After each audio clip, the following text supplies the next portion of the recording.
Hello guys, Radhe Radhe. चलिए आज हम छोटी सी अपनी ज़िंदगी के बारे में बात करते हैं। छोटी सी एक समय था, हम घर के अकेले हैं, न मेरे भाई न बहन। तो मेरे मम्मी पापा थोड़ा मुझे लाड ज़्यादा करते थे, मुझे बहुत प्यार करते थे।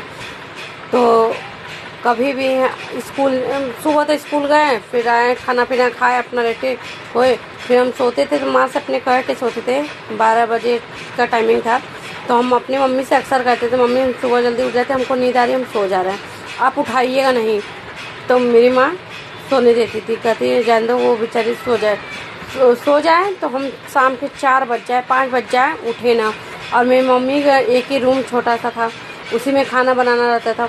तो पंखा बंद कर देती थी, पंखा बंद करके भाई खाना बनाना पड़ता था शाम की 4 बजे। तो मेरी मम्मी पंखा तक ना बंद करे कि जान दो, बच्चा सोया है, बिटिया सोई है, सोने दो, क्योंकि उसकी नींद सुबह वैसे भी हमारे घर जल्दी उठाए हुए हैं, 4 बजे 4:30 बजे उठ जाते थे।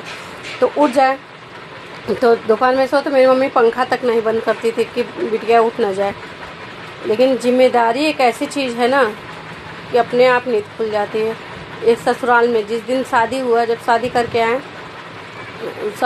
आए, फिर उसके बाद ऐसे करता गया, फिर बच्चे हो गए। अब तो 12 बजे, 1 बजे, 2 बज जाता है रात के सोने में। लेकिन सुबह जिम्मेदारी ऐसा चीज़ है कि उठा ही देती है। सुबह बच्चों का स्कूल 7, 7:30 बजे का है, तो उठना ही पड़ता है। लेकिन उठ अपने आप ही 5 बजे, जहाँ 5, 5:30 बजता है, नींद खुल जाता है। तो जिम्मेदारी बहुत बड़ी चीज़ होती है। इस जिम्मेदारी को समझ लीजिए, लेके चलना बहुत ही मुश्किल। सुबह उठना, फिर बच्चों का लंच बनाना, उनको तैयार करना, उनको देना, फिर अपने घर का, फिर 10 बजे हम लोग का 3-4 टाइम खाना, थोड़ा थोड़ा ही बनेगा, लेकिन 3-4 टाइम में हो जाता है। सुबह बच्चों का लंच, फिर 10 बजे हस्बैंड अपने लोग का लंच होता है, नाश्ता करते हैं। फिर उसके बाद 2 बजे खाना, फिर शाम की चाय।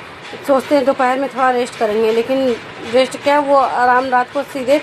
और जब 10 बजे पूरे काम से हम खाली होंगे, तब आँख में नींद नहीं रहती, खाली क्यों, टेंशन।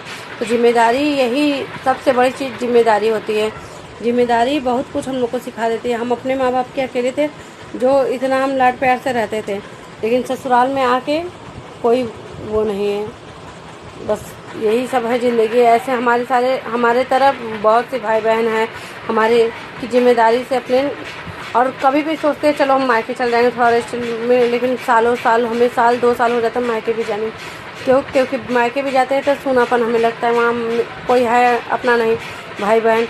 तो अपने समौरिया का कोई नहीं है। आजकल सब अपने दुनिया में व्यस्त है। तो इसीलिए बस यही सब की वजह से हम थोड़ा जो है कि डिस्टर्ब हम बहुत ज़्यादा रहते थे। कम से कम ऐसे हैं, हम अपना टाइम पास आप लोग के साथ कुछ बात शेयर कर सकें, ताकि आप ही लोग हमें सपोर्ट कर दीजिए।